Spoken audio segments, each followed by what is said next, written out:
السلام علیکم ورحمۃ اللہ وبرکاتہ۔ الحمد للہ رب العالمین والعاقبۃ للمتقین والصلاة اما بعد فاعوذ باللہ من الشیطان الرجیم بسم اللہ الرحمن الرحیم۔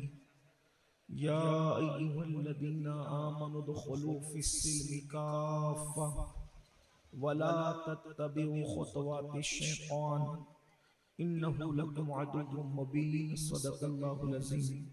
غوث اعظم بمنے بے سرو ساما مدد قبلہ دین مدد کعبہ ایمان مدد انتظار کرم تست من عینی رائے خدا جو خدا بینو خدا دا مدد نور اللہ صلی اللہ تعالی علیہ وسلم۔ وہ دانائے سبل مولائے کل ختم الرسل جس نے، وہ دانائے سبل مولائے کل ختم الرسل جس نے غبار راہ کو بخشا فروغ وادی سینہ۔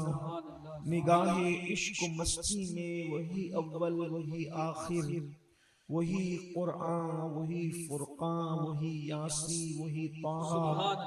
اللہ کی سرتاب قدم شان ہے یہ، انسان ہی انسان وہ انسان ہے یہ۔ قرآن تو ایمان بتاتا ہے انہیں، ایمان یہ کہتا ہے میری جان ہے یہ۔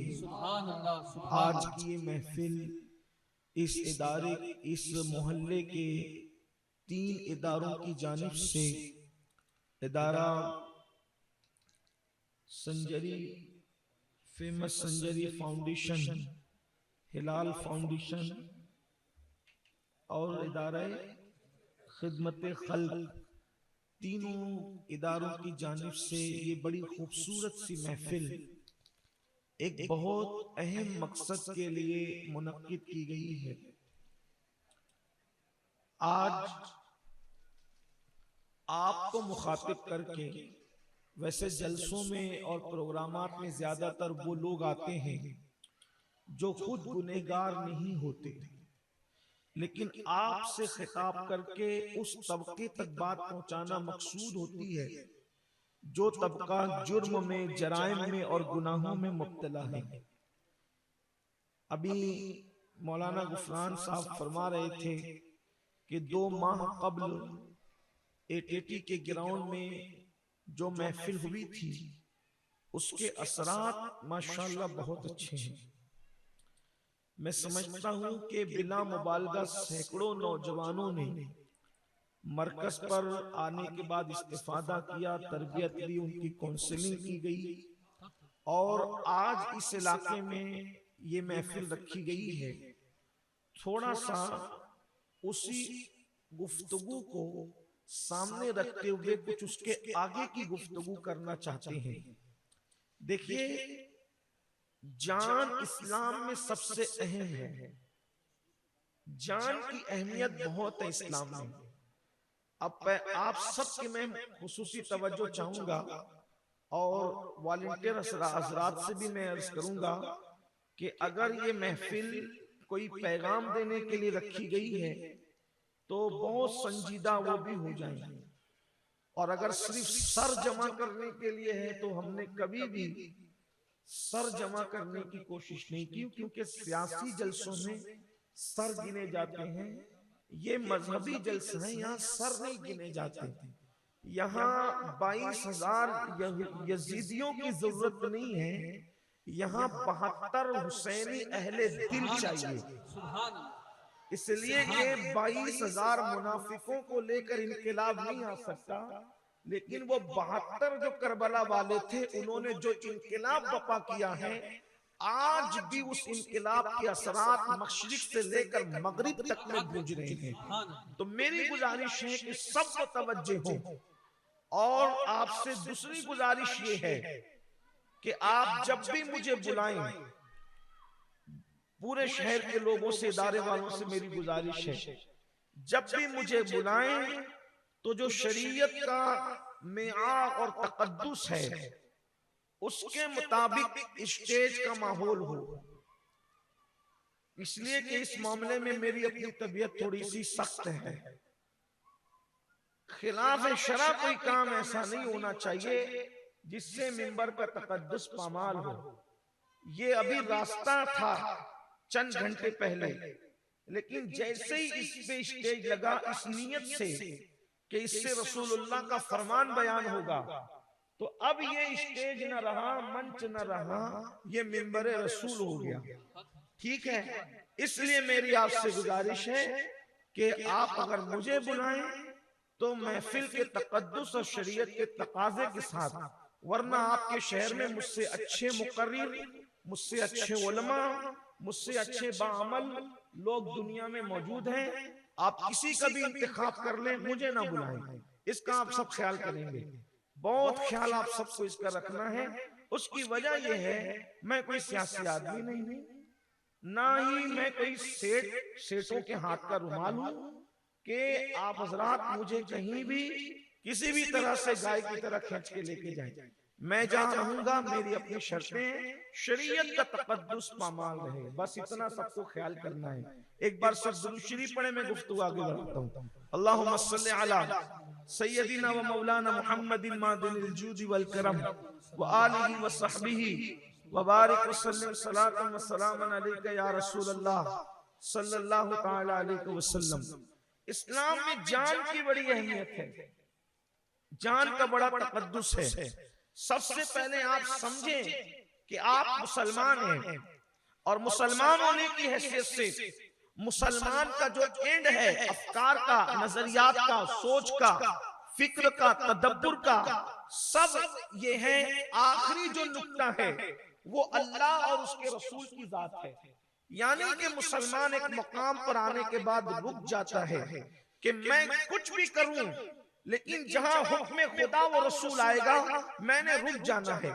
اگر میرا فائدہ ہے تو بھی میں نے رک جانا ہے، اور اگر بالفرض عقل عیار، عقل مکار اگر نقصان کی بات کرتی ہے کہ میں یہاں رکوں گا تو میرا نقصان ہوگا، تو بھی شریعت کہتی ہے کہ تمہیں رک جانا ہے. اللہ اکبر. لیکن اللہ اللہ حکم خدا اور حکم رسول کے آگے ہم حدوں کو پھیلا نہیں سکتے. قرآن کہتا ہے وَالْحَافِظُونَ لِحُدُودِ اللَّهِ، اور جو اللہ کی حدوں کی حفاظت کرتے ہیں. وَبَشِّرِ الْمُؤْمِنِينَ، ان مومنوں کو خوشخبری جنت کی دی جائے. اللہ اکبر. تو پھر کیا ہے؟ اللہ اللہ. اسلام میں جان کی اہمیت کتنی ہے. آپ مسلمان ہیں، آپ کو اللہ و رسول کے فرامین کو دل و جان سے قبول کرنا ہے. اگر واقعی مسلمان قرآن اور حدیث والے، اگر واقعی مسلمان کلمہ پڑھنے والے، تو اب سنو جان کی اہمیت کتنی ہے. جان کی اہمیت یہ ہے، اللہ اکبر، افضل العبادات، افضل العبادات وہ عبادت جس کا ذکر کم و بیش پورے قرآن میں 700 مرتبہ آیا، اور اللہ نے پورے قرآن میں نماز کا حکم کم و بیش 700 مرتبہ فرمایا. کسی عبادت کا حکم 1 مرتبہ، کسی عبادت کا حکم 2 مرتبہ، کسی عبادت کا حکم 3 مرتبہ. تنہا نماز ہے جس کا حکم کم و بیش پورے قرآن میں 700 مرتبہ دیا گیا. یہاں تک فرما دیا گیا حدیث رسول میں کہ جو نماز پڑھتا ہے صحابہ اس کو مسلمان سمجھتے تھے، اور جو نماز چھوڑ دیتا تھا صحابہ اس کو مسلمان نہیں سمجھتے تھے. گویا کہ نماز کی اہمیت اتنی ہے کہ نماز چھوڑ نہیں سکتے. اللہ اکبر. اسلام میں کچھ عبادتیں ایسی ہے جو مالداروں کے لیے صرف ہے، جیسے کہ زکوٰۃ، جیسے کہ قربانی. اسی طرح سے بعض عبادتیں ایسی ہے جو صرف طاقتور لوگوں کے لیے ہے، صاحب استطاعت لوگوں کے لیے ہے. من استطاع الیہ سبیلا، وہ حج ہے، وہ جو طاقتور اور استطاعت والوں کے لیے ہے. اسی طرح سے کچھ عبادتیں ایسی ہے، یعنی کچھ مالداروں کے لیے، کچھ خوشحال لوگوں کے لیے، کچھ طاقتور لوگوں کے لیے. اللہ اکبر. پھر کچھ عبادتیں ایسی ہے جو صرف سال میں کچھ دن کرنا ہے اور سال بھر پھر نہیں کرنا. جیسے مثال کے طور پر رمضان المبارک کے روزے سال میں 1 مرتبہ پورے مہینے رکھنا ہے، پھر 11 مرتبہ آپ سے روزے کا کوئی مطالبہ فرضیت کے حوالے سے نہیں ہوگا. اللہ اکبر. لیکن روزے میں بھی کنڈیشن یہ ہے، اگر آپ سفر میں جا رہے ہیں، توجہ کرنا بہت خیال سے، آپ کو ابھی نشے کا فلسفہ جو اسلام اسلام بیان کرتا ہے وہ سمجھ میں آئے گا اس کی حرمت کا فلسفہ۔ اللہ اکبر، روزے کا حال یہ ہے، سال میں ایک مرتبہ ایک مہینہ رمضان المبارک میں فرض ہے، چاند دکھے روزہ شروع کرو، چاند دکھے روزہ ختم کرو۔ لیکن اگر سفر میں جا رہے ہو تو پھر تمہارے لیے رعایت ہے کہ مسافر اگر روزہ چھوڑ دے تو چھوڑ سکتا ہے، بعد میں رکھ لینا۔ اسی طریقے سے اگر بیمار ہے تو بیماری کی حالت میں بھی اللہ اکبر وہ روزہ چھوڑ سکتا ہے، بعد میں رکھ لینا۔ اسی طرح عورت کو دودھ پلانا اپنے بچے کو ہے تو دودھ پلانے والی خاتون کے لیے یا شکم میں بچہ ہے تو اس کے لیے بھی رعایت ہے، مطلب فرضیت کے بعد بھی رعایت ہے، وجہ روزہ ہے۔ اسی طریقے سے زکوٰۃ کا بھی معاملہ ہے، وہ صرف مالداروں کے لیے ہے۔ اسی طریقے سے قربانی کا معاملہ ہے، وہ صرف غنی لوگوں کے لیے ہے۔ حج صرف جو ہے وہ صاحب استطاعت کے لیے ہے۔ لیکن نماز کا معاملہ ہر عبادت سے جدا ہے۔ جب سے مسلمان بالغ ہوا، جب سے لے کر مرنے تک اس کو نماز پڑھنا ہے۔ اگر وہ صحت مند ہے تو بھی پڑھنا ہے، اگر وہ بیمار ہے تو بھی پڑھنا ہے۔ سر درد، زکام اور بخار کا مسئلہ ہی نہیں، اتنا بیمار ہو گیا کہ بستر سے اٹھ نہیں سکتا تو اسلام کہتا ہے بستر پہ بیٹھ کر کے پڑھو، کھڑے ہو کے نہیں پڑھ سکتا بیٹھ کے پڑھے، بیٹھ کے نہیں پڑھ سکتا لیٹ کے پڑھے، لیٹ کے بھی اشارے سے پڑھ سکتا ہے تو اشارے سے پڑھے۔ اب بھی نماز چھوڑنے کی اجازت نہیں، وہ نماز نہ سفر میں چھوڑنے کی اجازت، وہ نماز نہ بیماری میں چھوڑنے کی اجازت، وہ نماز بچے کو دودھ پلا رہی ہے تو اس ماں کو بھی اجازت نہیں کہ وہ نماز چھوڑ سکتی ہے۔ یعنی نماز کسی حالت میں معاف نہیں ہے، یہ ہے نماز، اس کو افضل العبادات کہتے ہیں۔ لیکن اب سنیے وہ نماز کون سی نماز؟ نماز کا حال یہ ہے، سارے پیغمبروں نے نماز پڑھی۔ یاد رکھنا کچھ عبادتیں ایسی ہیں جو پہلے انبیاء کرام کی امت کو نہیں دی گئی تھی لیکن امت محمدیہ کو دی گئی ہے۔ لیکن نماز ایک ایسی عبادت ہے ہر نبی کو دی گئی، ہر نبی کی امت کو دی گئی، ہر نبی کی قوم کو دی گئی۔ اللہ اکبر، اور نماز کی اہمیت ہے اللہ اکبر، اور اتنی اہمیت ہے کہ جب کوئی بندہ سر کو سجدے میں رکھ دیتا ہے تو اللہ اور بندے کے درمیان کے جتنے پردے ہوتے ہیں وہ سارے پردے اٹھا لیے جاتے ہیں اور اللہ بندے کے درمیان کوئی حجاب نہیں رہتا۔ بندہ سب سے زیادہ قریب اس وقت ہوتا ہے جب وہ حالت سجدہ میں ہوتا ہے۔ سجدہ کرنے والا اللہ سے جو مانگتا اللہ اس کو عطا کرتا ہے۔ لیکن اب غور سے سنیے وہ نماز جو معراج المومنین ہے، وہ نماز جو افضل العبادات ہے، وہ نماز جس کا حکم قرآن کم و بیش 700 مرتبہ ہے، وہ نماز جو زمین میں فرض نہیں کی گئی، وہ نماز جو آسمانوں پر بلایا گیا، آسمانوں کے اوپر عرش پہ بلایا گیا، عرش کے اوپر لامکاں پہ بلایا گیا اور دیدار کرا کر نماز کا تحفہ دیا گیا۔ کتنی قیمتی ہے نماز، وہ نماز اللہ اکبر۔ ایک انسان پڑھ رہا ہے، انسان نماز پڑھ رہا ہے، حالت نماز میں ہے انسان، حالت نماز میں انسان، اور اچانک سانپ آ گیا اور سانپ اپنا منہ لہرانے لگا اور لہرا کر کے نمازی کو ڈنک مارنے لگا۔ تو ایسی حالت میں اب اسلام حکم دیتا ہے وہ نماز جو افضل العبادات ہے، توجہ کرنا غور سے، وہ میری قوم کے جوان جو نشے میں ڈوب کر کے اپنی جان کو داؤ پہ لگا رہے ہیں، میری قوم کے وہ جوان جو نشے میں ڈوب کر کے اپنی عزت کو داؤ پہ لگا رہے ہیں، میری قوم کے وہ جوان جو نشے میں ڈوب کر کے کبھی چوری کی طرف، کبھی ڈکیتی کی طرف، کبھی قتل کی طرف، کبھی زنا کی طرف، اللہ اکبر، سارے جرائم میں مبتلا ہو رہے ہیں۔ ذرا سوچو نماز کتنی عظیم عبادت ہے، لیکن جیسے ہی سانپ نے منہ لہرایا، اسلام کہتا ہے اگر سانپ کے ڈسنے کا خطرہ ہے تو نماز توڑ دی جائے، نماز چھوڑ دی جائے اور نماز چھوڑ کر کے جان بچائی جائے۔ اللہ اکبر، کیونکہ تمہاری جان پہ بنائی ہے۔ کتنی قیمتی ہے انسان کی جان، انسان کی جان کتنی قیمتی ہے۔ جان بچانے کے لیے نماز توڑنے کا حکم ہے کہ نماز توڑ کے جان بچا لے۔ یہ تو اپنی جان کی بات ہوئی، صرف اپنی ہی نہیں، ایک بندہ نماز پڑھ رہا ہے اور پتہ چلا کہ کوئی اندھا وہاں سے گزر رہا ہے، وہ کنواں ہے، بالفرض مثال کے طور پہ وہاں کنواں ہے، ایسا لگتا ہے کہ وہ اندھا کنویں میں گر جائے گا تو نماز توڑ کر کے اس کی جان بچائی جائے. یعنی انسان کی جان، یہاں مومن اور کافر کی بات نہیں ہے، انسان کی جان اتنی قیمتی ہے کہ اگر جان جاتی ہو تو نماز توڑ کے جان بچائی جائے. اللہ اکبر. اور اگر کوئی جان نہیں بچاتا ہے اور اللہ کوئی کسی کو قتل کرتا ہے، کوئی کسی کو مار ڈالتا ہے، تو اسلام کہتے ہیں، قرآن کی تعلیم یہ ہے کہ جس نے ایک جان کو قتل کیا اس نے تمام انسانوں کو قتل کیا، اور جس نے ایک کی جان بچائی اس نے تمام انسانوں کی جان بچائی. اب آپ سے پوچھنا چاہتا ہوں کہ جان بچانے کے لیے اگر جان خطرے میں ہو، جان جاتی ہو، تو جان بچانے کے لیے جب نماز توڑی جا سکتی ہے، نماز جان کی اہمیت کتنی ہے کہ جان بچانے کے لیے نماز توڑی جا سکتی ہے، جان بچانے کے لیے نماز چھوڑی جا سکتی ہے. اب مسلمان ہو، اب بھی سمجھ میں بات نہیں آتی، اب بھی کلمہ پڑھنے کے بعد دماغ میں بات نہیں آتی. جب جان کے تحفظ کے لیے، جان بچانے کے لیے نماز توڑی اور چھوڑی جا رہی ہے، تو جان بچانے کے لیے نشے کو کیوں نہیں چھوڑا جا سکتا؟ کیوں؟ اس لیے کہ اگر سانپ ڈسے گا تو کوئی ضروری نہیں ہے کہ موت آئے گی. بچانے والا بچا سکتا ہے، ڈاکٹر کوشش کرے، حکیم کوشش کرے، بچا سکتا ہے، کوئی نہ کوئی صورت نکل سکتی. سانپ اور اگر وہ ڈس دے بالفرض، سانپ ڈس بھی لے تو سانپ کا ڈسا ہوا اکیلے مرتا ہے. توجہ کرنا، سانپ کا ڈسا ہوا اکیلے مرتا ہے مگر عزت کے ساتھ مرتا ہے.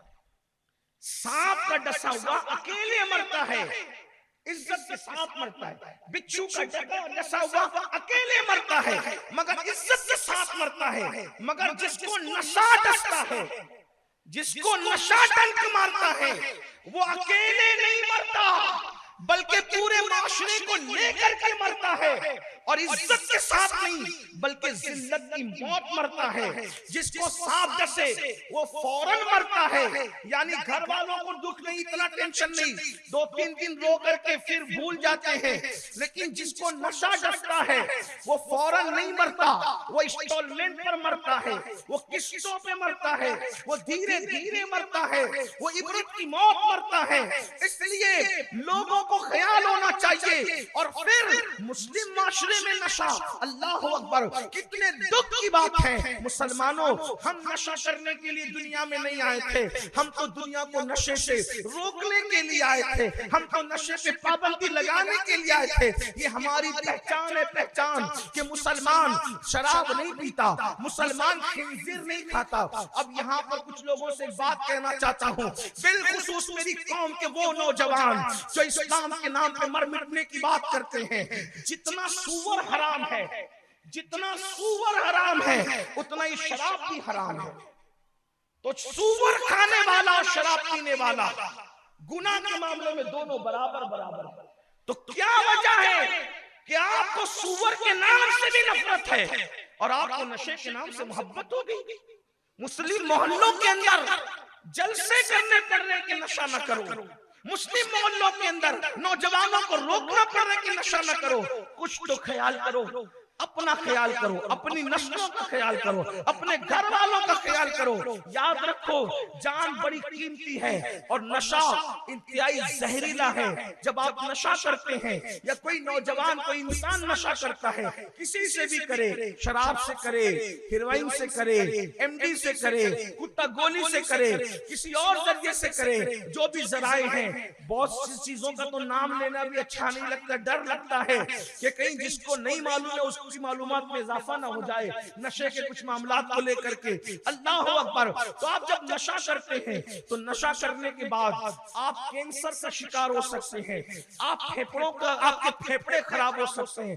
ایک بات یہاں یہ بھی عرض کروں، آج ہمارے شہر کے اندر جو ہے وہ عرب دنیا کے کلچر کو کچھ لوگ پرموٹ کرنے کے چکر میں حقہ بھی عام ہو رہا ہے. حالانکہ یہ حقہ آپ کو سگریٹ تک لے جائے گا، اور پھر سگریٹ جو ہے آپ کو بھنگ، چرس اور دوسرے نشے کی طرف لے جا سکتا ہے. چھوٹی برائی بڑی برائی کو جنم دیتی ہے. اگرچہ حقے کی حرمت کی ہم بات نہیں کرتے، لیکن حقہ بھی آپ کو اس راستے پہ لے جا سکتا ہے. نوجوان اس طرف جا رہے ہیں، حقہ پینے والے سگریٹ اور بیڑی کے عادی بنیں گے، اور اس کے بعد پھر انجام بڑا بھیانک ہوگا.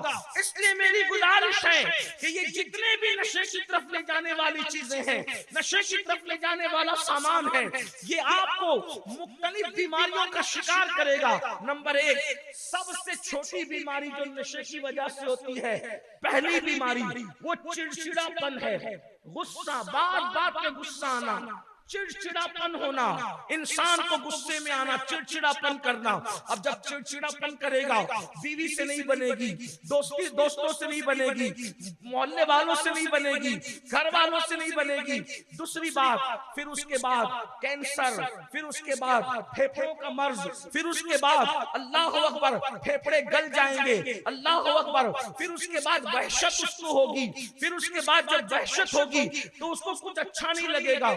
جو لوگ نشہ کرتے ہیں، آپ اسٹڈی کریں نشیڑی لوگوں کی زندگی پر. اللہ اکبر. نشہ کرنے والوں پر ایک وقت ایسا آتا ہے، نہ ان کو کھانا اچھا لگتا ہے، نہ ان کو دوست اچھے لگتے ہیں، نہ ان کو بچے اچھے لگتے ہیں، نہ ان کو بیوی اچھی لگتی ہے. ان کو بالکل عجیب سے لگتا ہے، وحشت لگتی ہے. اب جب یہ وحشت لگے گی تو یہ وحشت اس کو خودکشی کی طرف لے جائے گی. اللہ کے رسول علیہ السلام نے آج سے 1450 سال پہلے فرمایا تھا کہ نشہ ام الخبائث ہے. بلکہ یہاں تک میرے آقا نے فرمایا تھا، نشہ کرنے والا اپنی ماں کے ساتھ زنا کر سکتا ہے، نشہ کرنے والا اپنی خالہ کے ساتھ زنا کر سکتا ہے، نشہ کرنے والا اپنی بیٹی کے ساتھ زنا کر سکتا ہے. کیونکہ جب وہ نشے میں ہوتا ہے تو بیوی کون ہے، ماں کون ہے، بہن کون ہے، بیٹی کون ہے، یہ ساری امتیازات، یہ ساری تفریق، یہ ساری سوچ ختم ہو جاتی ہے. نشہ اسی کو کہتے ہیں، اسلام عربی میں نشہ خمر کو کہتے ہیں. خمر کا مطلب ہوتا ہے نشہ، نشے کا مطلب ہوتا ہے خمر. اور خمر مطلب کیا؟ جو عقل کو جو چیز ڈھانپ لیتی ہے، اس وقت عقل معوف ہو جاتی ہے، عقل کام نہیں کرتی، اس کو نشہ کہتے ہیں. اللہ اکبر. اب آپ مجھے بتائیں، اللہ کے رسول علیہ السلام نے ارشاد فرمایا کہ نشہ کرنے والا ماں کے ساتھ بھی بدکاری کر سکتا ہے، کھانا کے ساتھ بھی کر سکتا ہے، بہن کے ساتھ بھی کر سکتا ہے، بیٹی کے ساتھ بھی کر سکتا ہے، کسی پڑوس کے ساتھ بھی کر سکتا ہے. کتنے برائیاں جنم لیتی ہے نشے سے. اللہ اکبر. اور پھر میرے آقا صلی اللہ علیہ وسلم کے غلاموں، اللہ اللہ، ایک مرتبہ عبد الملک ابن مروان کے دور میں ایک کفن چور نے توبہ کی. اس سے اس کی توبہ کا واقعہ پوچھا گیا تو کفن چور کہتا ہے کہ جب میں قبر کھول رہا تھا تو میں نے دیکھا ایک بندے کا چہرہ قبر میں قبلے سے پھرا ہوا ہے اور اس کی قبر میں آگ بھڑک رہی ہے. میں ڈر کے بھاگنے لگا تو آواز آئی، پوچھتا کیوں نہیں کہ اس میں کیوں مبتلا ہے؟ تو میں نے پوچھا کیوں مبتلا ہے؟ تو کہا یہ نماز چھوڑ دیتا تھا. پھر اس کے بعد کہا کہ میں نے پھر جو ہے وہ دوسری قبر کھولی کہ اس کا کفن نکال لوں تو دیکھا کہ مردہ سور بنا ہوا ہے، مردہ خنزیر بنا ہوا ہے اور آگ بھڑک رہی ہے. تو اس نے کہا میں بھاگنے لگا تو غیر سے آواز آئی، پوچھتا کیوں نہیں کہ یہ کیوں اس میں مبتلا ہے؟ تو میں نے پوچھا کیوں مبتلا ہے؟ تو کہا یہ دنیا میں شراب پیتا تھا اس لیے قبر میں سور بنا دیا گیا، یہ دنیا میں نشہ کرتا تھا قبر میں سور بنا دیا گیا، اسی حالت میں اس کو اٹھایا جائے گا. آپ کو ڈر نہیں لگتا؟ آپ کو خوف نہیں لگتا؟ ایک تو دنیا کی ذلت ہے. دنیا کی ذلت کیا ہے؟ کوئی گٹر کے کنارے پڑا ہے، کوئی کچرے کی کنڈی میں پڑا ہے، معاشرے میں کوئی اچھا نہیں بولتا، گھر میں کوئی عزت نہیں ہے، کما نہیں رہے ہو تو ماں باپ کو دے نہیں رہے ہو، بچوں کی پرورش نہیں کر رہے ہو، آپ کے بچوں کی اسکول کی فیس نہیں بھری جا رہی ہے. یہ سب پورا گویا کہ نشہ آپ کے پورے سسٹم کو خراب کرتا ہے، آپ کی پوری لائف کو تباہ کرتا ہے. یاد رکھنا، اللہ و رسول نے صرف انہی باتوں کا حکم دیا ہے جس میں ہمارا فائدہ تھا، جس میں فائدہ تھا بس وہی حکم ہے، اس کے علاوہ ہمیں کوئی حکم نہیں دیا گیا. اور ہم اپنے فائدے اور نقصان کا نہیں سوچ رہے ہیں. بیماریاں، بہت سے ایسے نشے کرنے والے دیکھے گئے جب کینسر میں مبتلا ہوئے تو گھر والوں نے بھی علاج نہیں کرایا، بیوی بھی میکے چلی گئی، بچوں نے بھی چھوڑ دیا۔ پتہ ہے اٹھا کر انٹرنیٹ پر جاتے ہو نا، انٹرنیٹ پر زنا کے مناظر نہ دیکھا کرو، انٹرنیٹ پہ جا کر فلمیں نہ دیکھا کرو، انٹرنیٹ پر جا کر کچھ عبرت کی باتیں دیکھ لیا کرو۔ اللہ اکبر، پڑوس کے ملک کے ایک جوان کی داستان سن لے، نشہ کرنے والوں کا اینڈ کیا ہے، اللہ کرے وہ نہ ہو۔ وقت میں قلت ہے، میں کچھ روایتیں پڑھنا چاہتا ہوں اور کچھ دنیا کے تجربات بھی آپ کی خدمت میں پیش کرنا چاہتا ہوں، تاکہ جو نشے کے معاملے میں بڑے بہادر بن رہے ہیں، وہ 16 17 سال کے نوجوان لڑکے، ان سے میں کہتا ہوں اپنے حال پہ رحم کرو۔ ایک کلی ہو، کلی گلاب سے بہتر، کسی اور پھول سے بہتر انسان ہو، جوانی ہے، شباب ہے، کلی ہو، پھول بن کر کے کھلو، اس سے پہلے اپنا وجود نہ کھو دو، دنیا کی لذتیں لو، دنیا کو انجوائے کرو، دنیا میں زندگی گزارنے کا لطف لو، دنیا میں زندگی گزارنے کا مزہ لو، اور پھر سوچو کہ جب میرے اللہ نے یہ دنیا میں اتنی نعمتیں پیدا کی ہے، تو جب دنیا کی نعمتوں کا یہ حال ہے تو جنت کی نعمتوں کا کیا حال ہوگا۔ اس کو انجوائے کر کے احساس کرو۔ ہم تو دنیا کا کھانا کھا کر اس لیے شکر ادا کرتے مولا، جب بیوی بہن اور ماں کے ہاتھ کا بنایا ہوا کھانا اتنا لذیذ لگتا ہے، تو جس وقت تو کھلائے گا تو اس کھانے کی لذتوں کا عالم کیا ہوگا۔ اللہ اکبر، یہ اللہ نبی کا، یہ نالوں کا، یہ پمپوں کا، یہ زمین سے نکلنے والا پانی اتنا اچھا لگتا ہے، حلق میں اتنا خوبصورت لگتا ہے، اتنا پیار ہو جاتا ہے، تو وہ جو تو نے جنت کی نہریں کوثر و تسنیم بہا رکھی اپنی شان کے مطابق، اور پھر اللہ اکبر ہمارے بچے لا کے دیتے ہیں وہ جام، پانی کا جام بہنیں لا کے دیتی ہے، بیوی لا کے دیتی ہے، امی ابا کے ہاتھ سے پیتے ہیں تو اتنا مزہ آتا ہے، لیکن جب کوثر و تسنیم کے جام مصطفیٰ جان رحمت کے خوبصورت ہاتھوں سے پیئیں گے تو اس وقت لذتوں کا عالم کیا ہوگا۔ لیکن وہ جام کوثر و تسنیم کے ان پر حرام کر دیے گئے جنہوں نے دنیا میں نشہ کیا ہوگا، ان کو کوثر و تسنیم کے جام نصیب ہوں گے جنہوں نے دنیا میں نشے سے پرہیز کیا یا نشے سے توبہ کی، اللہ ان کو اس کو نصیب فرمائے گا۔ جن لوگوں نے نشہ پی کر اپنے منہ کو خراب کیا، بلکہ نشہ جو شراب وغیرہ ہے، شراب پیشاب کی طرح ناپاک ہے، پیشاب پینے والا اور شراب وغیرہ کے حوالے سے نشہ کرنے والا، ناپاکی پینے میں دونوں برابر برابر ہے، کوئی فرق نہیں ہے، دونوں کو نجاست غلیظہ کے حکم میں رکھا ہے ہمارے فقہا نے۔ اتنی گندی چیز ہے جس میں لوگ مبتلا ہو رہے ہیں۔ لیکن آؤ روایت پڑھنے سے پہلے دنیا کا ایک واقعہ تجربے کا جو دنیا نے پیش کیا ہے، انٹرنیٹ کی دنیا میں جا کر دیکھو، نشے والوں کی داستان تمہیں مل جائے گی۔ کیسی ایک جوان اچھے گھرانے کا، پڑھا لکھا، کچھ ایسے دوست مل گئے کہ جو اس کو نشے کا عادی بنا چکے۔ نشہ ہمیشہ دوستوں کے ذریعے سے، جو دشمن ہے دوست نما، دوست نما جو دشمن ہے ان سے نشہ ملتا ہے، اس لیے صحبت بھی اچھوں کی اختیار کرو۔ جگہ جگہ ہم نے یہ بات کہی کہ اللہ کے رسول علیہ السلام نے فرمایا کہ جو نشہ کرنے والوں کی صحبت میں بیٹھتے ہیں اللہ ان پہ بھی لعنت کرتا ہے۔ یعنی نشہ کرنے والا اگر سمجھ میں آ جائے تو اس کے ساتھ نہ اٹھو بیٹھو، اس سے دور رہو۔ بلکہ میں یہاں ایک بات آپ کو عرض کروں، جنہوں نے رسول اللہ کے دندان شہید کیے میرے آقا نے ان پہ بھی لعنت نہیں کی، جنہوں نے تیر مار کر رسول اللہ کو زخمی کیا اور حضور علیہ السلام کا خون بہایا، اللہ کے رسول نے ان کو بھی لعنت نہیں فرمائی۔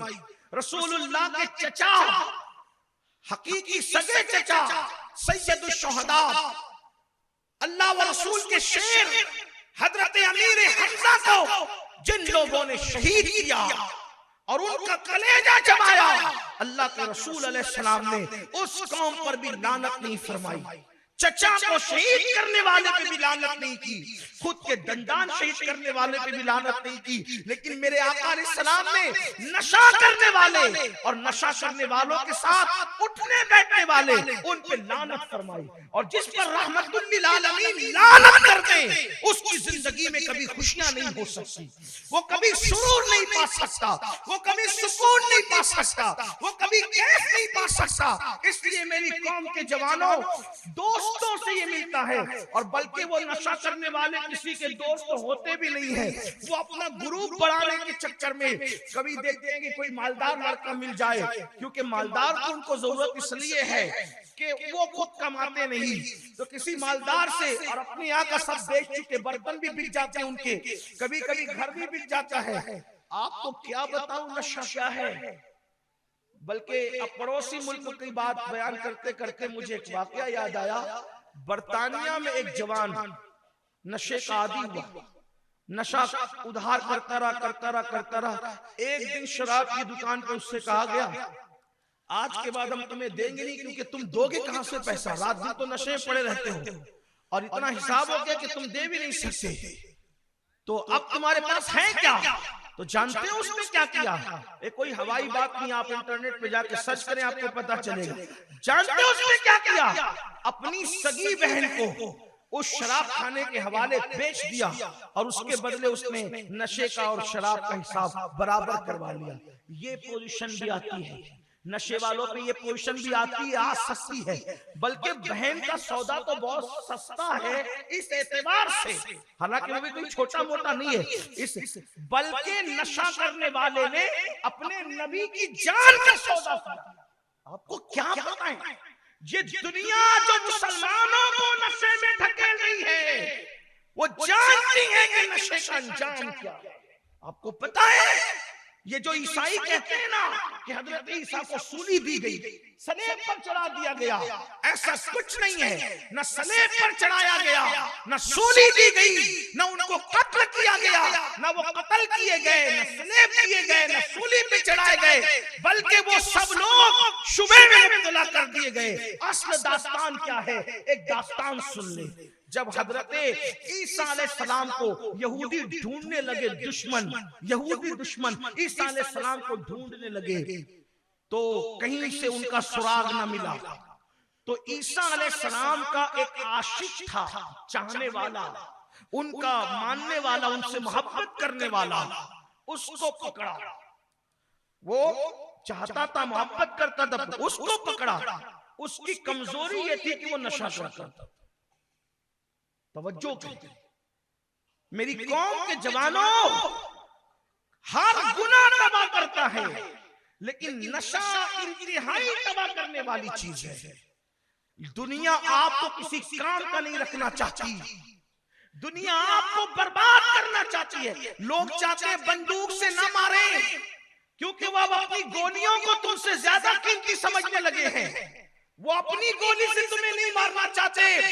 دنیا کی سازش یہ ہے، توجہ کریں، کسی کی یہ دل کے درد کی آہیں ہیں، لوگ اپنی گولیوں کو بھی مسلمانوں سے قیمتی سمجھتے ہیں۔ اتنے ظالم ہو گئے لوگ کہ وہ اپنے پیسے کی گولی سے بھی تمہیں مارنا نہیں چاہتے، بلکہ وہ تو پیسہ بھی تمہارا، جان بھی تمہاری، اور تباہی بھی تمہاری۔ تمہیں نشے میں مبتلا کر رہے ہیں، فلموں کے ذریعے سے، سیریلوں کے ذریعے سے، میگزینز کے ذریعے سے، یوٹیوب کے ذریعے سے، فلموں کے خاموش پیغام کے ذریعے سے، ایسی فلمیں ہمارے ملک ہندوستان میں بنائی جا رہی ہے جس سے نشہ پرموٹ ہو رہا ہے۔ میں کہتا ہوں کہ اگر ہمارے ملک کے ارباب اقتدار واقعی اس معاملے میں مخلص ہیں کہ وہ واقعی ملک سے نشہ ختم کرنا چاہتے ہیں، تو ذرا ہمت کا کام دکھائے نا۔ اتنی ساری چیزوں کو بدلتے ہیں تو ذرا یہ بھی بدل دو، پورے ملک پر، پورے ملک میں نشے پہ پابندی لگا دو، پھر دیکھنا کم سے کم 60% انشاءاللہ ہمارا ملک نشے سے پاک ہو جائے گا۔ ہوگا یہ، لیکن سیاست کرنی ہے اور کیا ہے، باقی اور کوئی بات نہیں ہے. ورنہ صاحب اقتدار چاہیں تو مولویوں کو، مقرروں کو، اسپیکروں کو اتنا چلانے کی ضرورت ہی نہیں پڑے گی. وہ منع کر دے، پابندی لگا دے. یا پھر میں تو اپنی مہاراشٹر کی حکومت سے کہتا ہوں، جیسے گجرات والوں نے پابندی لگا رکھی ہے، بہار والوں نے پابندی لگا رکھی ہے، مہاراشٹر میں بھی پابندی لگا دی جائے. کم سے کم پابندی لگے گی تو کچھ تو کنٹرول ہوگا. لیکن اللہ رحم و کرم فرمائے تو حضرت عیسیٰ علیہ السلام کا چاہنے والا، ماننے والا، محبت کرنے والا، اس کا حال یہ تھا. کیا حال تھا اس کا؟ وہ عشق کا دعویٰ کرتا تھا مگر نشہ کرتا تھا. اس کو یہودیوں نے پکڑا اور پکڑ کر کے قید کر دیا. جب چند دن تک اس کو شراب نہیں ملی، تو پتہ ہے کیا ہوا؟ وہ دیوار پہ سر مارنے لگا. یہی حال ہوتا ہے نشہ کرنے والا. نشہ کرنے والوں کو ہائیجیک کرنا بڑا آسان ہوتا ہے. دنیا میں جتنے بھی گندے کام لیے جاتے ہیں اکثر و بیشتر نشہ کرنے والوں سے لیے جاتے ہیں. ان کو پکڑا، ان کو کچھ لالچ دے دی نشہ کی، جو چاہو ان سے کام کروا لو، کسی کا قتل کروا لو، کسی پہ ظلم کروا لو، کسی پہ جبر، جو چاہو کروا لو، کیونکہ وہ نشے کے عادی ہوتے ہیں. جب چند دن تک اس کو نشے کا سامان نہ ملا، سر ٹکرانے لگا دیوار سے. اب جب وہ کہتا تھا مجھے شراب دو، نشے کا سامان دو، تو پھر اس سے کہا گیا ایک نہیں دو بوتلیں دیں گے. لیکن یہ بتا عیسیٰ کہاں ہے؟ وہ عشق کا دعوے دار تھا، نبی کی محبت کا دعوے دار تھا. جب اس نے کہا، سوچا کہ مجھے نشے کے لیے 2 بوتلیں مل رہی ہیں، ایک نہیں 2 بوتلیں دکھائی گئی، اور کہا کہ بتا عیسیٰ کہاں ہے. اس نے 2 بوتلوں پر اپنے نبی کی جان کا سودا کرنے کی ناپاک کوشش کی، اور پھر صرف شراب کی 2 بوتلوں کی لالچ میں اپنے پیغمبر کا پتہ بتا دیا. یہودیوں نے کہا تو جھوٹ بھی بول سکتا ہے، تجھے وہاں تک لے چلنا ہوگا وہ جہاں ہے، ہم جائیں گے تو نہیں ہوگا. اور پھر اللہ اکبر، پھر اس نے وہ پتہ بتایا، اور حضرت سیدنا عیسیٰ علیہ السلام کو ان لوگوں نے جب وہ اٹھانے کی کوشش کی تو اللہ نے وہیں سے حضرت عیسیٰ کو آسمان پہ اٹھا لیا.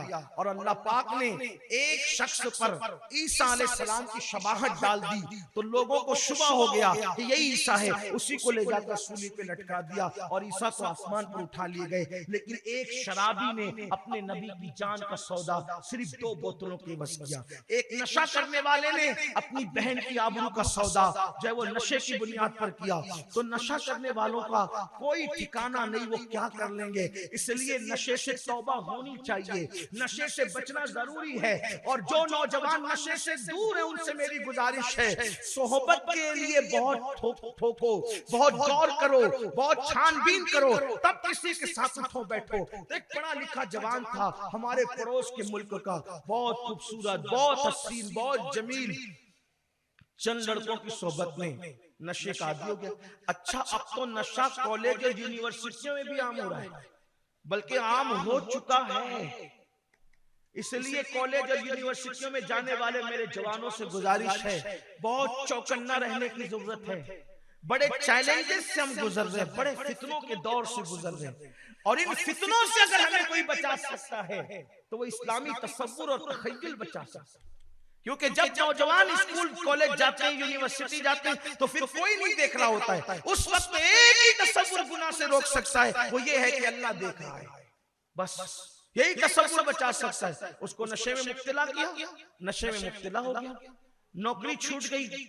جب پتا چلا کمپنی والوں کو کہ یہ نشہ کرتا ہے، نوکری چھوٹ گئی. جب نوکری اس کی چھوٹ گئی، گھر میں قسم کرسی ہوئی، برتن بکنے لگے، نشہ جاری رہا. بیوی چھوڑ کے چلی گئی اپنے بچوں کو لے کر.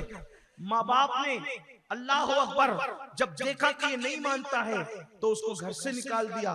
اور گھر سے نکال دیا تو اعلیٰ تعلیم حاصل کرنے والا، اعلیٰ کمپنی کے اندر جاب کرنے والا، اپنے ماں باپ اور اپنے معاشرے کا بوجھ اٹھانے والا جوان جب مرا تو اس کا حال یہ تھا کہ وہ ایک کچرے کی کنڈی کے قریب پڑا ہوا مردہ صورت میں پایا گیا. اور اس کا حال یہ تھا کہ بالکل سوکھ کر کانٹا ہو چکا تھا. لیکن حال یہ تھا کہ اس وقت اس کو اٹھانے والا، اس کی میت اٹھانے والا بھی کوئی موجود نہ تھا. مجبوراً جو ہے وہ شہر کے جو ہے وہ کارپوریشن یا جو بھی ادارے ہیں وہاں سے صفائی کامگاروں کو بلایا گیا اور پھر جو ہے ان کے ذریعے سے اس کی لاش کو اٹھایا گیا، یہاں تک کہ اس کی نماز جنازہ، اس کے کفن دفن میں بھی اس کا کوئی رشتہ دار شریک نہ ہو سکا۔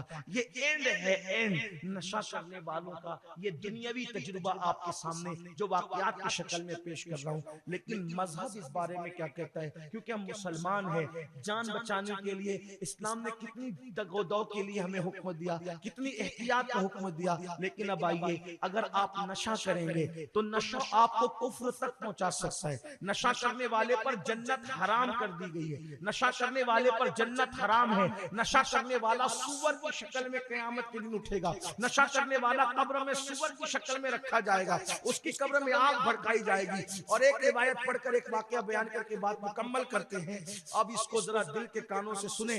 اگر یہ بات اللہ کے رسول نہ کہتے، اگر یہ بات اللہ کے رسول نہ کہتے تو میں کبھی بھی یہ بات بیان کرنے کی ہمت نہیں کرتا۔ اللہ کے رسول علیہ السلام نے فرمایا، نشہ کرنے والوں کو زنا کرنے والے مرد اور عورتوں کے زنا کے مقام سے جو خون اور پیپ نکلے گا اور وہ جہنم کی آگ سے کھولتا ہوگا، وہ نشہ کرنے والوں کو پلایا جائے گا۔ اور نشہ کرنے والوں کو زانیوں کے زنا کے مقام سے جو خون اور پیپ پلایا جائے گا، تو اللہ کے رسول علیہ السلام فرماتے ہیں زانیوں کے زنا کے مقام کی بدبو اتنی خطرناک ہوگی کہ جہنمی بھی ان پہ لعنت کریں گے کہ تمہاری بدبو کتنی گندی ہے۔ جہنمی ان پہ لعنت کریں گے زانیوں کی شرمگاہوں کی بدبو کو سونگ کر کہ تم کہاں سے یہ چلے آئے اور تمہاری بدبو کتنی خطرناک ہے۔ وہ بدبودار خون اور پیپ نشہ کرنے والوں کو پلایا جائے گا، جہنم کا خون۔ بڑے بڑے نفیس طبیعت بنتے ہو، ہوٹلوں میں جاتے ہو تو دو دو تین تین بار گلاس دھل دھل کر کے پھر پانی پیتے ہو، لیکن نشے کی وجہ سے تو ہمارے تمہارے نبی فرما رہے ہیں کہ تمہیں زنا کرنے والوں کے مقام زنا کی گندگی، ان کا خون اور پیپ، یوں بھی اگر ہاتھ پیر کا خون پیپ پلایا جائے تو کوئی کم سزا نہیں ہے، لیکن ہاتھ پیر کا نہیں ہوگا۔ حیا کے پردے میں کہہ رہا ہوں، گھر جا کر کے اس پر نشہ کرنے والے غور کریں کہ کتنی گندی چیز ان کو پلائی جائے گی، اور وہ پیئیں گے، اور جب پیئیں گے تو ان کا گوشت جھڑ جائے گا۔ عذاب قبر نشہ کرنے والوں پہ کیا؟ ایک بزرگ فرماتے ہیں کہ میرے بیٹے کا انتقال ہو گیا، بزرگ فرماتے ہیں میرے بیٹے کا انتقال ہو گیا، بڑا نیک تھا میرا بچہ، جب میں نے اس کو خواب میں دیکھا تو دیکھا کہ اس کے سر کے بال سفید ہو گئے۔ میں نے کہا بیٹا، میں نے تو تجھے اس حالت میں دفن نہیں کیا تھا، یہ تیرے سر کے بال سفید کیسے ہو گئے؟ تو اس نے کہا بابا، جہاں میری قبر تھی وہاں ایک نئی قبر کچھ دنوں پہلے بنی، اور وہ جو قبر ہے وہ ایک شرابی کی ہے، تو جب وہ شرابی پر جہنم کی آگ بھڑکائی جاتی ہے تو آس پاس میں جتنے بچوں کی قبریں تھی، اس کے قبر کی آگ اور اس کے عذاب کی وجہ سے ہمارے سروں کے بال سفید ہو گئے۔ یعنی وہ لوگ جہنمی نہیں ہیں، ان لوگوں کو کہ درمیان کوئی نشہ کرنے والا دفن ہو گیا تو ان کی قبروں پر یہ اثر پڑا کہ ان کے بال قبروں میں سفید ہو گئے۔ ذرا سوچو کہ جب نشہ کرنے والا کسی قبر کے آس پاس دفن ہو جائے تو ان قبر والوں کا یہ حال ہوتا ہے، تو خود اس کی اپنی قبر کا کیا حال ہوگا۔ یہ مت سوچنا کہ یہ دنیا ہے، یہ دنیا کے اندر کچھ بھی کر لو، یاد رکھنا دنیا تو چند دن کی ہے، چند سالوں کی ہے، چند لمحوں کی ہے، یہ ختم ہو جائے گی، لیکن قبر میں کب تک سونا ہے، قبر میں کب تک رہنا ہے، قبر کا وہ عذاب اور قبر کے بعد وہ جہنم کا عذاب۔ لیکن اللہ اکبر، کیا حال ہے ان لوگوں کا کہ جو نشہ کریں، پھر ان کا حال اور ان کی کیفیت اور ان کے معاملات اور ان کا نقصان کیا۔ نشہ کرنے والا اتنی بڑی غلطی کر سکتا ہے نشے میں کہ شاید پھر اس کی معافی کا کوئی امکان نہ ہو۔ اس سلسلے میں حضرت سیدنا امام مالک ابن دینار، حضرت مالک الدینار ایک واقعہ بیان فرمایا، اس کو دل کے کانوں سے میرے جوان سنیں۔ نشہ چھوڑو ورنہ وہ کچھ ہوگا کہ ہم اپنے آپ کو بھی معاف نہ کر سکیں گے۔ مالک بن دینار کہتے ہیں کہ میں حج کو گیا، حج کو جب میں گیا تو حج کو جانے کے بعد میں نے دیکھا کہ مطاف اللہ کا حرم پورا کھچا کھچ بھرا ہوا، میرا اندازہ تھا کہ کم و بیش 5 لاکھ لوگ اس حج میں ہوں گے. یعنی یہ کون کہہ رہا ہے؟ حضرت مالک بن دینار کہہ رہا ہے کہ 5 لاکھ لوگ کم و بیش ہوں گے. میں بڑا خوش تھا کہ یا اللہ تیرے محبوب صلی اللہ علیہ وآلہ وسلم کے وصال کو ابھی بہت زیادہ دور اور زمانہ نہیں گزرا، تو نے ہمارے اسلام کو کتنی ترقی دی، ہمارے نبی صلی اللہ علیہ وآلہ وسلم کی محنتیں کتنی بار بار ثابت ہوئی کہ لوگ اتنی جوک در جوک. جب 5 لاکھ صرف حرم میں ہیں تو پوری دنیا میں کتنے مسلمان ہوں گے؟ پوری دنیا میں مسلمانوں کا حال کیا ہوگا؟ میں خوش تھا، لیکن اسی خوشی کے عالم میں کیونکہ پورا حرم جگمگا رہا تھا اور اللہ کے توحید کے متوالوں سے جو وہ حرم گجگجا رہا تھا، تو میرے دل میں خیال آیا کہ 5 لاکھ لوگ حج کو آئے ہیں، ذرا اللہ سے پوچھ تو لیں کہ کس کو قبول کیا کس کو رد کیا. تو اللہ سے میں نے عرض کی مولا اتنے لوگوں میں تو نے کس کو قبول کیا اور کس کو رد کیا؟ تو مجھے خواب میں دکھایا گیا، جب میں یہ دعا کر کے اپنے خیمے میں گیا، اپنی قیامگاہ پہ گیا، تو مجھے دکھایا گیا کہ اے مالک ابن دینار، میں نے ایک بندہ ہے جس کا نام محمد ابن ہارون ہے، جس کو میں ابن ہارون ہی کہتا ہوں. ابن ہارون اس کا نام ہے، اس کا حج میں نے رد کر دیا، میں اس کا قبول نہیں کرتا، میں نے اس کا قبول نہیں کیا. لیکن یہ بات تجھے اس کو جا کر بتانی چاہیے کہ میں نے ابن ہارون کا حج رد کر دیا، میں نے اس کا حج قبول نہیں کیا، اس کا حج رد ہے. ان کی آنکھ کھلی، آنکھ کھلنے کے بعد مینا میں تھے، تو جہاں الگ الگ حاجی علاقے کے رکے ہوئے تھے، تو خواب میں بتایا گیا تھا کہ وہ بلخ کا رہنے والا حاجی ہے جو آیا ہے حج کے لیے، اس کا حج رد ہے. تو جب مالک بن دینار بلخ والوں کے پاس پہنچے مینا کے خیموں میں، تو پوچھا کہ تم میں ابن ہارون کون ہے؟ کون ہے ابن ہارون؟ تو لوگوں نے کہا حضرت آپ ابن ہارون کو ڈھونڈ رہے ہیں؟ حضرت ابن ہارون کو آپ ڈھونڈ رہے ہیں؟ ہاں. یہ کون ہے حضرت ابن ہارون؟ آپ حضرت کہہ رہے ہیں اس کو؟ کہا کہ حضرت وہ اتنا نیک اور اتنا متقی آدمی ہے کہ وہ 40 سال سے کم و بیش ہر سال حج کو آتا ہے.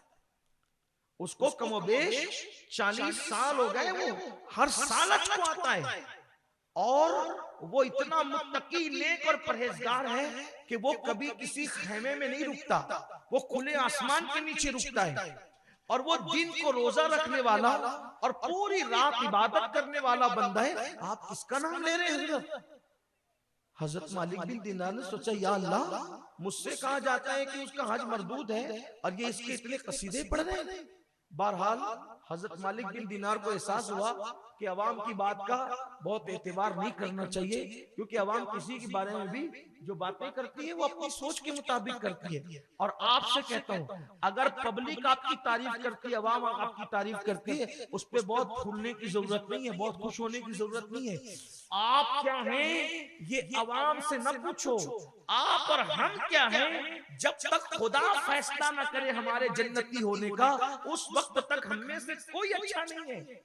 اچھائی اسی وقت ہے جب وہ جنتی ہونے کا فیصلہ کر دے، ورنہ کچھ نہیں ہے، کسی کی تعریف سے کچھ نہیں ہوتا جاتا. اگر لوگ کے عبادت گزار ہیں، نیک ہیں، پرہیزگار ہیں، کوئی بات نہیں، نہ پھولو، نہ غرور کرو، نہ گھمنڈ کرو. ہو سکتا ہے پبلک کچھ کہہ رہی ہو، یار کے علم میں کچھ اور بات ہو. تو ابن ہارون کے متعلق بتایا بڑا نیک ہے یہ وہ ہے. تو کہا وہ ہے کہاں؟ تو مالک بن دینار کو کہا کہ وہ جو وہ پہاڑوں کے بیچ رکا ہوگا، جو وہ فلاں مقام پر مینا کے اندر. آپ وہاں سے نکلے اور جب گئے تو کیا دیکھا؟ ایک بندہ ہے ننگے سر احرام کی حالت، اور اس میں اس کے پیر میں زنجیر ہے اور ایک ہاتھ کٹا ہوا ہے، اور زنجیر باندھ کر کے ایک ہاتھ لیے ہوئے وہ آسمان کی طرف دیکھ کر کے رو رہا ہے اور دعا کر رہا ہے مجھے معاف کر دے، مجھے معاف کر دے. جیسے ان کے پیروں کی آہٹ سنی اس نے آنسو پوچھے.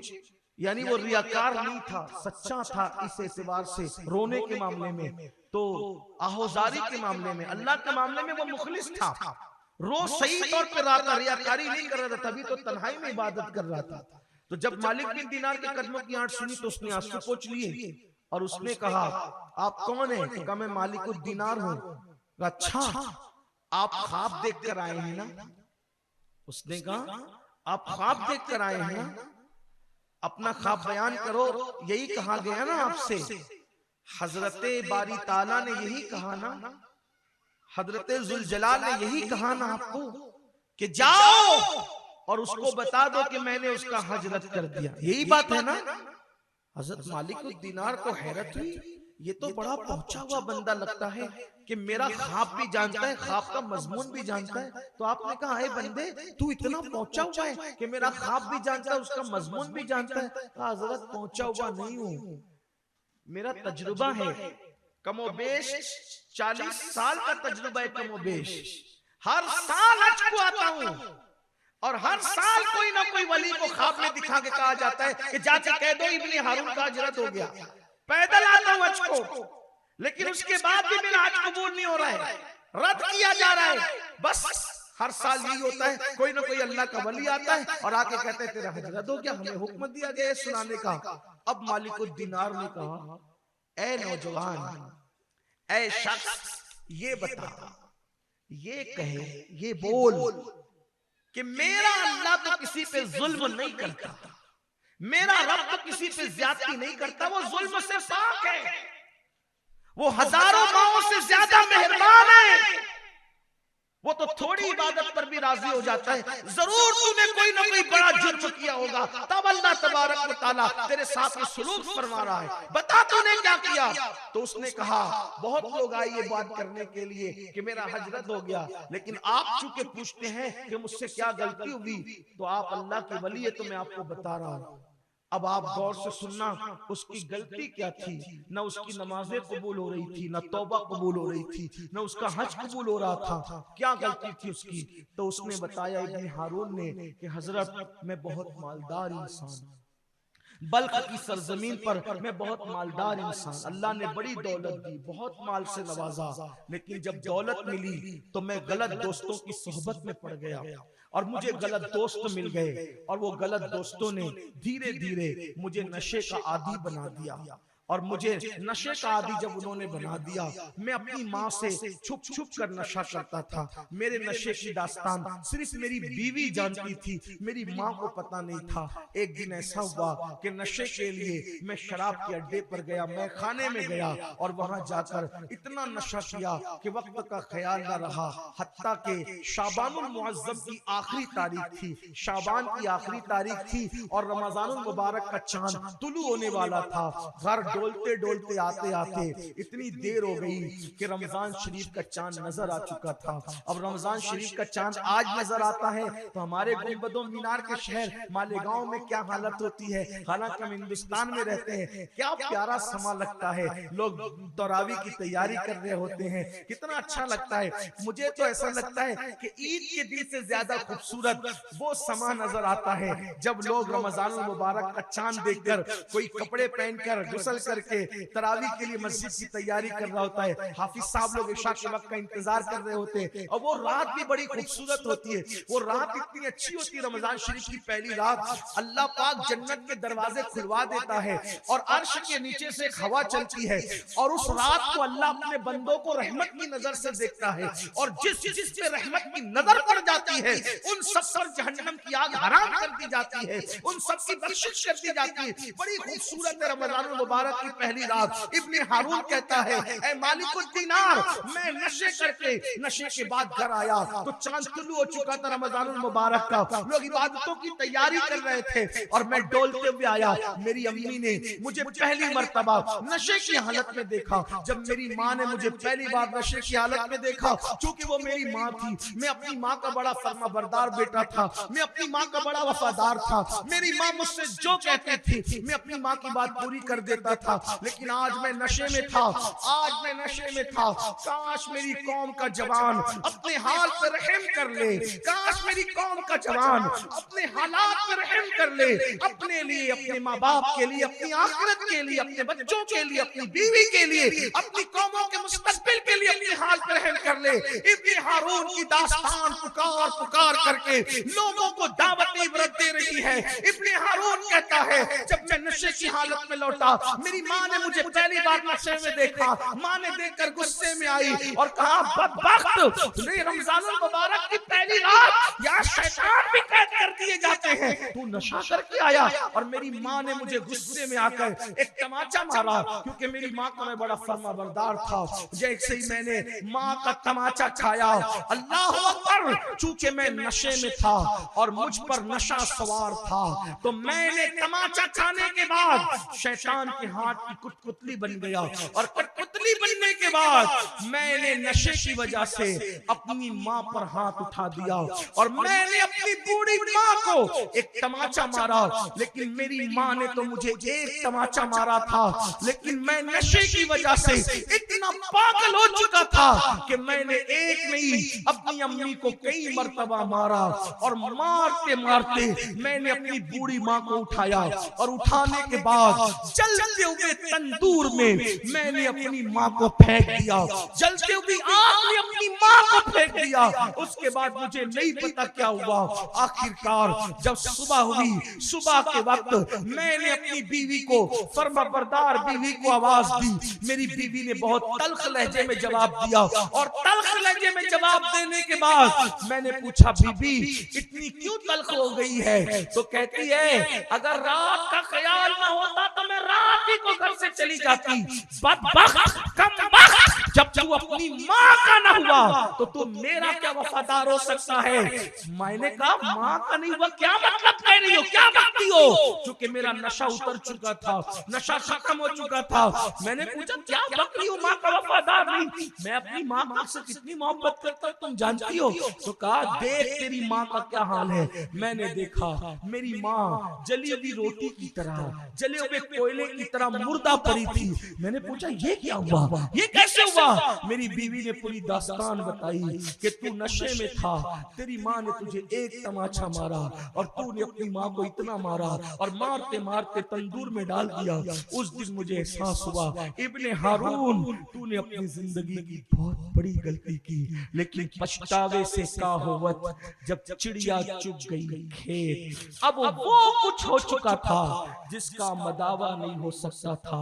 تیر سے, کمان سے نکلنے والا تیر دوبارہ کمان میں واپس نہیں آ سکتا تھا. یہ داستان آگے بیان کرنے سے پہلے اور گفتگو اینڈ کرنے سے پہلے یہ میں اپنے گنبد و مینار کے شہر میں رہنے والے میری خوبصورت جوانوں سے یہ کہنا چاہتا ہوں, اے میری قوم کے ننھے منھے پھولو, اے میری قوم کا معمار, اے میری قوم کا مستقبل, اے میری قوم کے طارق بن زیاد, اے میری قوم کے محمد بن قاسم, اے میری قوم کے اپنے دور کے خالد ابن ولید بننے کا ہم تجھے خواب دیکھ رہے ہیں, لیکن تجھے کیا ہو گیا؟ قوم کا جوان قوم کا مستقبل ہے, قوم کا جوان قوم کا معمار ہے, قوم کا جوان قوم کی ترقی کا راز ہے, قوم کا جوان ملک ملت کی آبرو ہے. اے جوان تو وہی تھا جو کبھی ٹیپو سلطان کہلایا, اے جوان تو وہی تھا جو کبھی خالد ابن ولید کہلایا, اے جوان تو کبھی وہی تھا جس نے کشتیاں چلا کر اندلس کے ساحل پر تو طارق بن زیاد کہلایا, اے جوان تو وہی تھا جس نے سندھ میں اسلام کا پرچم اٹھا کر کے لوگوں کو اسلام کے قریب کیا. اللہ اللہ, آج تجھے کیا ہو گیا ہے کہ تو شراب کے کڑوے گھونٹ, تو کتا گولی, تو بھنگ, چرس, ہروائی, نشہ کر کے اپنے آپ کو تباہ کر رہا ہے. نہیں نہیں, تو تباہی کے لیے نہیں, تو قوم کا روشن مستقبل بن سکتا ہے. اور یاد رکھ, ابن ہارون اپنی ماں کا قاتل بنا, تو بھی اپنے ماں باپ کا قاتل بن سکتا ہے. یہ ضروری تو نہیں کہ تو بھی اپنی ماں کو چولہے میں ڈالے, مگر ایک بات کہنا چاہتا ہوں, یہ میرے دل کی آواز ہے, خدا کرے جن کانوں کو اس کی ضرورت ہے, میرا اللہ اپنے محبوب کے سر سے ان کانوں تک پہنچا دے.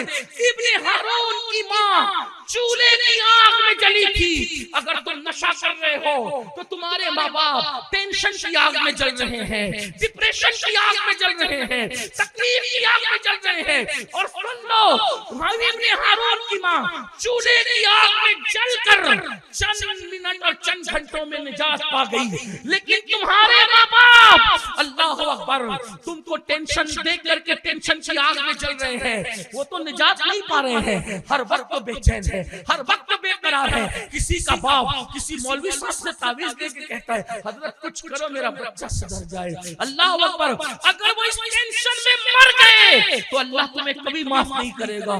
یاد رکھنا ابن ہارون کے لیے تو بخشش کے پروانے کی کوئی سبیل نکل سکتی ہے، کیونکہ اس کی ماں تو چند منٹوں میں جل کے مر گئی۔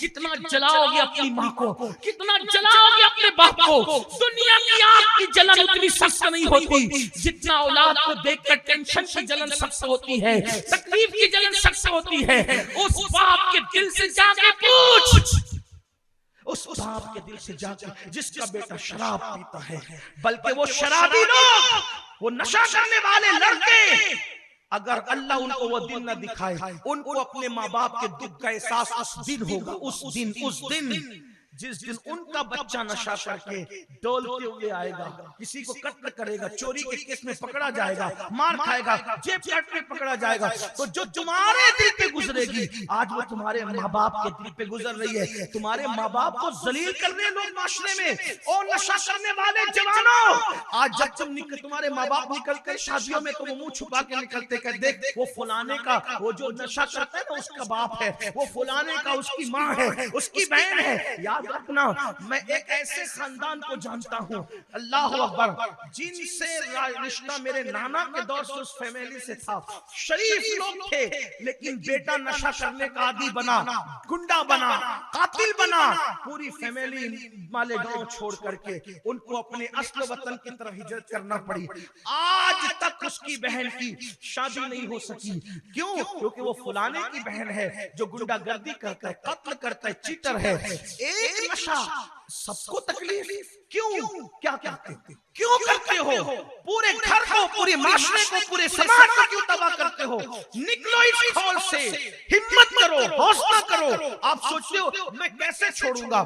میں آپ سے بتاتا ہوں ایک بات، اگر آپ چھوڑو گے ہم آپ کو سروں پہ رکھیں گے، ہم آپ کو آنکھوں پہ رکھیں گے۔ یہی تو مسلم معاشرے کی شان ہے کہ جب کوئی گناہ سے توبہ کر لیتا ہے تو میرے آقا فرماتے ہیں التائب من الذنب کمن لا ذنب لہ، کہ گناہ سے توبہ کرنے والا ایسا ہے جیسے اس نے کبھی گناہ کیا ہی نہیں۔ اے میری قوم کے جوان، عہد کر، سوچ، نئی صبح کریں گے، نیا انداز کریں گے، نئی زندگی کا آغاز کریں گے۔ اگر کوئی تجھ سے دوستی کے لیے تیار نہیں ہے توبہ کے بعد، میں عرض کرنا ہوں آپ سے، ذمہ داری لے رہا ہوں اتنے بڑے جلسے میں، اور یاد رکھنا میں کوئی سیاسی لیڈر نہیں کہ بات کر کے چلا جاؤں۔ الحمدللہ یہ ہماری تاریخ رہی ہے، ہم نے جو باتیں منبر سے کی ہے ہم نے اس کو نبھایا ہے، جس صورت میں ہو سکا نبھایا ہے۔ اور چوری سے، ڈکیتی سے، زنا سے توبہ کرنے والوں، اگر تم سچی توبہ کر لو گے، تمہارے ساتھ کوئی بیٹھے نہ بیٹھے، آؤ ہم تمہارے ساتھ دوستی کرنے کے لیے تیار ہیں، ہم تمہیں ساتھ میں لے کے بیٹھنے کے لیے تیار ہیں۔ واللہ ہم خون کے رشتے سے آپ کی محبت کے رشتے کو اہمیت دیں گے۔ اگر آپ سچی توبہ کر لو گے، آپ کہیں گے کیا آپ ایسا کر سکتے ہیں؟ میں نے کہا کرتے ہیں، اس لیے کیا پچھلے حافظ کو تم نے شراب کھانے میں نہیں دیکھا، لیکن جب جس نے توبہ کی تو آج بھی شرابی نہیں بلکہ اپنا مرشد مانتے ہیں، اور اپنے باپ کے نام پر جتنی عقیدت کرتے اتنا بشر حافظ کے نام کی عقیدتوں کا اظہار کرتے ہیں۔ آؤ نئی صبح کا آغاز کریں، آؤ نئی زندگی کا آغاز کریں۔ آپ کہتے ہیں نہیں چھوٹتا، میں کہتا ہوں چھوٹ سکتا ہے۔ انسان جو تہیا کر لے، جب تم نشہ کرنے کی ہمت کی تھی تو نشہ کیا نا، تو نشہ چھوڑنے کی بھی ہمت کرو، نشہ چھوڑنے کی بھی ہمت کرو۔ آؤ ہمت کرو، حوصلہ کرو۔ آدمی جو ہمت کرتا ہے، کوشش کرتا ہے، من جدہ وجدہ، جس نے کوشش اس نے پا لیا۔ اگر آپ کو کوئی تکلیف ہے، آپ ہمارے پاس علماء کے پاس سنی دعوت اسلامی کا جو ہمارا مرکز ہے جامع مسجد یا رسول اللہ، آئیے وہاں آ کر کے بیٹھیے، انشاءاللہ تعالی آپ کو سکون ملے گا۔ آپ کوئی محبت میں ناکام ہوا، تجارت میں ناکام ہوا، دنیا میں ناکام ہوا، دیکھو میرے بھائی یہ دنیا ہے، اگر یہاں ناکامیاں نہ ہو تو آدمی فرعون بن جائے، آدمی فرعون بن جائے۔ یہ ناکامیاں بھی جو لوگ ہمت ہارتے ہیں ان سے کہتا ہوں یہ ناکامیاں بھی اللہ کی حکمت ہے. آپ کہیں گے وہ کیسے؟ ایک مرتبہ کا واقعہ ہے، ایک پتھر تھا، اس زمانے کے نبی کو حکم ہوا کہ اپنے جوانوں سے کوئی اس کو دھکا دو. یہ بنی اسرائیل کے واقعہ ہے، پتھر ہے، اس زمانے کے نبی کو حکم ہے بولو کہ جوانوں کو دھکا دو. وہ دھکا دیتے رہے، پتھر برسوں میں نہیں ہٹا، صبح تک آتے جب تک چاہتے دھکا دیتے نہیں ہٹا. ایک دن وہ نبی سے کہنے لگے آپ کہتے ہیں دھکا دیں، ہم یہ دو دھکا دیں، یہ ہٹتا ہی نہیں، یہ ناکامی ہے ہماری. تو اس وقت اللہ نے فرمایا ان سے کہو یہ اپنے بازو کو تو دیکھے نا. تو جب بازو کو دیکھا تو دھکا دیتے دیتے ان کے بازو مضبوط ہو گئے. تو کب پتھر ہٹانا مقصد نہ تھا، تمہارے بازو مضبوط کرنا مقصد تھا. تو تم ہر ناکامی کے پیچھے ایک کامیابی چھپی ہوئی، ہر ناکامی کے پیچھے ایک کامیابی چھپی ہوئی. حضرت موسیٰ علیہ السلام کو اللہ نے حکم دیا جاؤ فرعون کو دعوت دو کہ میں اللہ ہوں، میری توحید کی دعوت دو. حضرت موسیٰ جانے لگے تو فرشتوں نے کہا موسیٰ وہ مانے گا نہیں. بیٹھ گئے. جب مانے گا نہیں تو کیوں جاؤں، جب مانے گا نہیں کیوں جاؤں. فرشتوں نے کہا اللہ کا حکم ہے اس لیے گئے. فرعون نہیں مانا لیکن 70,000 اس کے دربار کے جادوگر کلمہ پڑھ کے مسلمان ہو گئے.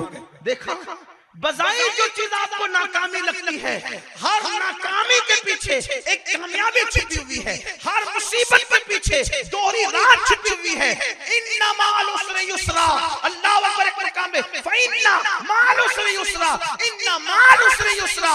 بے شک ہر مصیبت کے بعد راحت ہے، اور یقیناً ہر مصیبت کے بعد راحت ہے. اس طرح مفسرین کہتے ہیں ہر تکلیف کے بعد دوہری راحت ہے. اب اس کا مطلب سن لو کیا، ہر رات کے بعد ایک صبح چھپی ہوئی ہے، ہر بیماری کے بعد ایک صحت چھپی ہوئی ہے، ہر ناکامی کے بعد ایک کامیابی چھپی ہوئی ہے، ہر تکلیف کے بعد ایک راحت چھپی ہوئی ہے، ہر نفرت کے بعد ایک محبت چھپی ہوئی ہے. آپ اس کو اب رات کو مت دیکھو، رات آ گئی یہ مت دیکھو، بلکہ یہ دیکھو کہ رات کے پیچھے دن ہے، اس کے انتظار میں امید لگاؤ. اسلام محرومیوں کا مذہب نہیں، اسلام ناکامیوں کا مذہب نہیں، اسلام مایوسیوں کا مذہب نہیں، اسلام امید کا مذہب ہے. اسلام شب ہجرت میں فتح مکہ کو دکھاتا ہے، اسلام رات کی تاریکی میں صبح کے اجالے کو دکھاتا ہے، اسلام سراقہ کی قید میں کسرا کے کنگن دکھاتا ہے، اسلام اللہ اکبر مکے سے نکلنے میں مدینے کی حرمت کو دکھاتا ہے، اسلام اللہ اکبر مکے والوں کے ظلم میں انصار کی محبت کو دکھاتا ہے. اس لیے جب رات دیکھو تو رات میں غمگین نہ ہو جاؤ، اس کے پیچھے جو صبح چھپی ہوئی ہے اس کا انتظار کرو، اس کو پانے کی کوشش کرو. ناکام ہو جاؤ اس کے پیچھے کامیابی جو چھپی ہوئی ہے اس کے پیچھے آؤ. نفرتوں کے پیچھے محبت چھپی ہے. عمر نفرت کے ساتھ تلوار لے کر چلے تھے، لیکن اللہ اکبر اس نفرت کے پیچھے جو محبت چھپی ہوئی تھی، پھر وہی عمر کہتے ہیں اللہ اکبر اے حجر اسود میں تجھے کیا چوموں، میں تجھے کبھی نہ چومتا مگر میں نے اپنے محبوب کو چومتے دیکھا ہے تو میں تجھے چومتا ہوں. کہاں تلوار لے کے مکے میں آ رہے ہیں اور کہاں پتھر سے کہتے ہیں پیارے نے چوما محبوب نے تو میں تجھے چومنا ہوں. اندازہ کرے تو یاد رکھنا اللہ اکبر ہر غروب کے پیچھے کوئی طلوع ہے، اور پھر اللہ سورج غروب ہو ستاروں کی انجمن طلوع ہوتی ہے، ستاروں کی انجمن غروب ہو سورج طلوع ہوتا ہے. یاد رکھیں چاند جب 29 کو 28 27 کو گھٹ جاتا ہے تو پہلی کو پھر ہلال بن کر کے نمودار ہوتا ہے. یعنی اللہ نے دنیا بری نہیں بنائی، اللہ تو اچھا تیری دنیا اچھی ہے.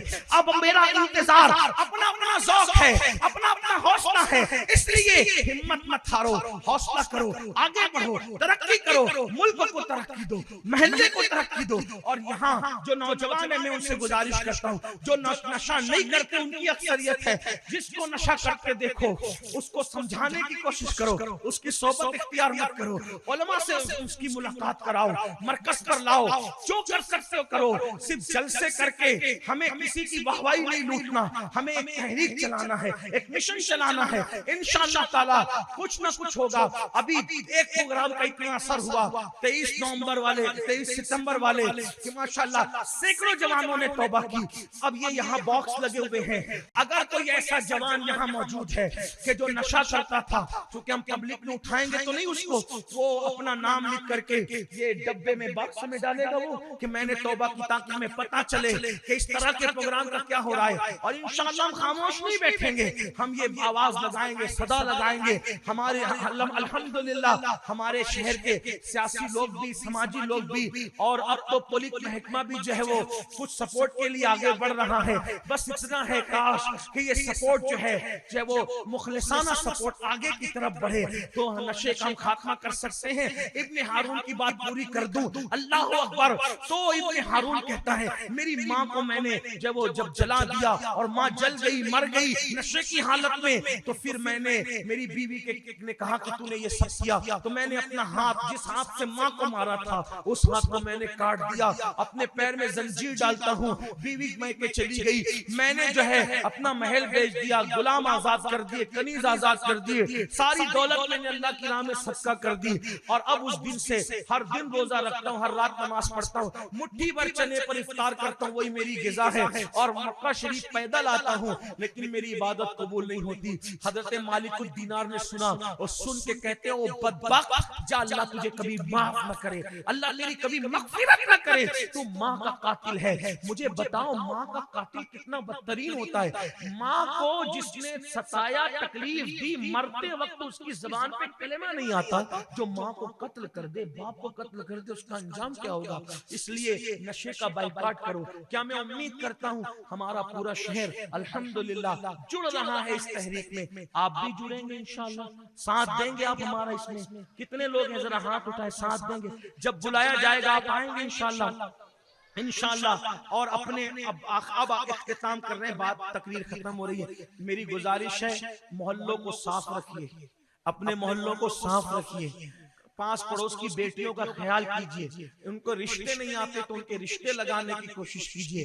اور ایک میری گزارش یہ ہے کہ ہمارے یہاں بہت ایسا ہو گیا کہ بیٹیاں 30 35 سال کی ہو گئی لیکن ان کو رشتے نہیں آتے، کیونکہ ہر آدمی یہ ضد لے کے بیٹھا ہے کہ میری برادری میں آئے گا تو میں رشتہ کروں گا ورنہ نہیں کروں گا. میری گزارش ہے برادری مت دیکھو، ایمان اسلام اور عشق رسول دے کر کے اپنی بیٹیوں کے رشتے کر دو تاکہ بیٹیاں گھروں میں بیٹھی نہ رہے. میرے آقا نے فرمایا برادری کیا چیز ہے؟ آقا فرماتے ہیں کلکم من آدم و آدم من تراب، کہ تم سب آدم کی اولاد ہو اور اللہ نے آدم کو مٹی سے پیدا کیا ہے. گھر میں بیٹی بٹھانے سے اچھا ہے کہ اچھی جگہ اس کا رشتہ کر دو، شریک گھرانے میں کر دو. جلدی جلدی سے شادی کی عمر ہو جائے، بیٹا بیٹیوں کی شادی کرو، بیٹا بیٹیوں کی شادی میں دیر مت کرو. محلوں کو صاف ستھرا رکھو. اپنے گھر کے اندر اکثر و بیشتر سیریل دیکھنے سے پرہیز کرو، یہ سیریل ہی زنا کی طرف، شراب کی طرف لے جاتے ہیں. اپنے بچوں پہ نظر رکھو، کس کے ساتھ اٹھتے ہیں، کس کے ساتھ بیٹھتے ہیں، کس کی صحبت میں رہتے ہیں، یہ سب چیزوں پہ نظر رکھو. اور کوشش کرو کہ اپنے بچوں کو دیندار بناؤ. سنی دعوت اسلامی کی تحریک ہے ماشاءاللہ،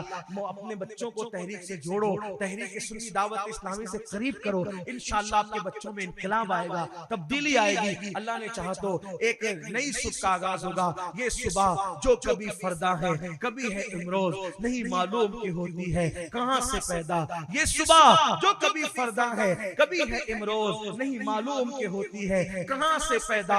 وہ صبح جس سے لرزتا ہے شبستان وجود، ہوتی ہے بندے مومن کی اذا سے پیدا. آؤ بندے مومن بنے اور ایک انقلاب کی صدا لگائیں. انشاءاللہ ہم مایوس نہیں ہیں، اپنی قوم سے کوئی مایوس نہیں ہے. اس لیے کہ اقبال نے، اللہ اکبر، امیدوں کے شاعر قلندر لاہوری نے کہا تھا نہیں اقبال مایوس اپنی کشت ویرا سے، نہیں اقبال مایوس اپنی کشت ویرا سے. ذرا نم ہو تو یہ مٹی بڑی زرخیز ہے ساقی، یہ مٹی بڑی زرخیز ہے.